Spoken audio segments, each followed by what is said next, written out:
আমাদের অনেকের মধ্যেই আত্মবিশ্বাস রয়েছে কম।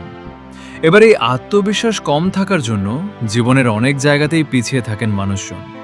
এবার এমন কিছু কৌশল জেনে নেওয়া যাক যার মাধ্যমে বাড়বে কনফিডেন্স। ভাবুন, এমন একটা পরিস্থিতি যেখানে আপনার বস একটা বড় কাজ আপনাকে করতে বললেন, তবে আপনার মনে হতে শুরু করলো যে এই কাজটি আপনি করতে পারবেন না। মনে নানা প্রশ্ন। বলা হয়, সামান্য দুশ্চিন্তা থাকা সবসময় ভালো। নিজেকে বড় করতে এই কাজটি আপনাকে সাহায্য করে। তবে নিয়মিত ভয় দেখা দিতে শুরু করলে একটা সময়ে গিয়ে ব্যর্থতা আসবে। আসলে আমাদের মধ্যে নিজের প্রতি বিশ্বাস উড়ে যাওয়ার অনেক কারণ থাকতে পারে। এক্ষেত্রে বাবা মায়ের ব্যবহার, বারবার রিজেকশন, ব্যর্থতার কারণে মনে ঢুকে যাওয়া ভয় এই সমস্যার কারণ হতে পারে। তবে এই নিয়ে বেশি ভেবে লাভ নেই, বরং আপনাকে নিজেকে নিয়ে অবশ্যই ভাবতে হবে। এক্ষেত্রে এই কয়েকটি উপায় নিজের মন থেকে ভয় দূর করে দিন। নাম্বার 1, নিজের জয়ের মুহূর্তকে মনে করুন। প্রথমত আপনাকে নিজের জয়ের মুহূর্তকে মনে করতে হবে। এক্ষেত্রে ছোট বয়সে রেস জেতা থেকে শুরু করে স্কুলে স্কলারশিপ পাওয়া এই সব বিষয় মনে করুন। বাড়িতে সাজিয়ে রাখুন জেতা জিনিসপত্র। Number 3, heartfulness cleaning. আসলে নিজের মনের ভিতর বাসা বেঁধে রাখা ভয়, উৎকণ্ঠা, অবিশ্বাস থাকলে সমস্যা হয়। এক্ষেত্রে করতে হবে হার্টফুলনেস ক্লিনিং, তবেই ভালো থাকতে পারবেন।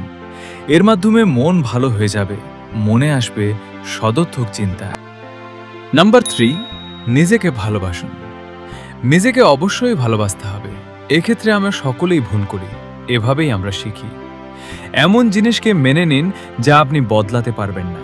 অন্যদিকে নিজেকে শুধরে নেওয়ার দিকগুলিও খুঁজে বের করে নিতে হবে। নাম্বার 4, অন্যের সঙ্গে তুলনা নয়।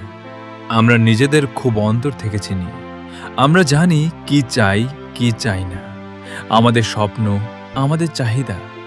আমরা এক একজন মানুষ একবারেই আলাদা, তাই অন্যের সঙ্গে নিজের তুলনা টানতে যাবেন না। আপনি অনন্য। নাম্বার 5, মেডিটেশন করুন। আসলে আমাদের মনের ভিতরটা আলোয় ভরে দিতে পারে ধ্যান। এমনকি মন থাকে সদর্থক, বাড়ে আত্মবিশ্বাস, কমে ভয়। তাই এই কাজটা করার চেষ্টা করুন। নাম্বার 5, 6, সদর্থক মানুষের সঙ্গে মিশুন। আপনাকে অবশ্যই নিজের আশপাশে সদর্থক মানুষ রাখতে হবে। আপনি তাদের সঙ্গে মিশতে পারলেই অনেকটা সমস্যার সমাধান হয়ে যাবে। নাম্বার 7, নিজের কথা মনে করুন আপনি অনন্য। এক্ষেত্রে আপনার আগেকার জীবনে নিশ্চয়ই কিছু সাফল্য রয়েছে। সেই সাফল্য উদযাপন করুন, তবেই ভালো থাকতে পারবেন। নাম্বার 8, লক্ষ্য ভেঙে নিন। এক্ষেত্রে আপনাকে নিজের গোল ভেঙে নিতে হবে। বড় কোনো লক্ষ্য না ধরে ছোট ছোট করে সাজান, তারপর তার পিছনে ধাওয়া করুন। নাম্বার 9, ভালো অভ্যাস।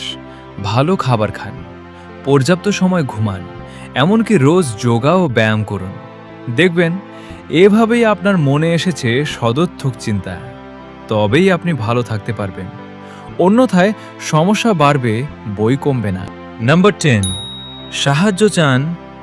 নিজের মনোবল নিয়ে প্রশ্ন উঠতে শুরু করলে আপনাকে অবশ্যই একজন বিশেষজ্ঞ সাইকোলজিস্ট, কাউন্সিলরের সঙ্গে কথা বলতে হবে, তবেই এই সমস্যার সমাধান করা যাবে।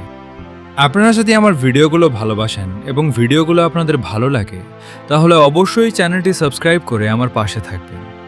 আপনাদের কোন ধরনের মোটিভেশন, পজিটিভ থিঙ্কিং বা লাইফ রিলেটেড ভিডিও ভালো লাগে সেটা অবশ্যই কমেন্ট করে জানাবেন। আপনাদের চাহিদা অনুযায়ী ভিডিও বানানোর চেষ্টা করব। আর হ্যাঁ, আমার ভিডিওগুলো আপনাদের কেমন লাগে সেটাও কমেন্ট করে জানাতে ভুলবেন না। আপনাদের একটি সুন্দর মন্তব্য আমাকে আরও ভালো কাজ করার অনুপ্রেরণা দেয়। ভালো থাকুন, নিজের ওপর বিশ্বাস রাখুন, আর স্বপ্নের পথে এগিয়ে চলুন। আবার দেখা হবে পরের ভিডিওতে। ততদিন পর্যন্ত সাবস্ক্রাইব করে আমার পাশে থাকুন।